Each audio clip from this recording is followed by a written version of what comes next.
In this video, I'll show you how to download Among Us on your PC. There are two easy ways to play Among Us on your computer. The first method is by purchasing the PC version through Steam, and the second method is by playing the Android version using an Android emulator.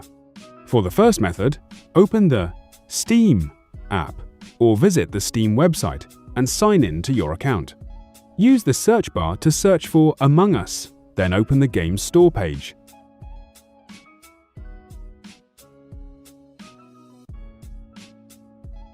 Click Add to Cart, complete the checkout process, and purchase the game. Once the purchase is complete, the game will appear in your library. Open your library, select Among Us, and click Install.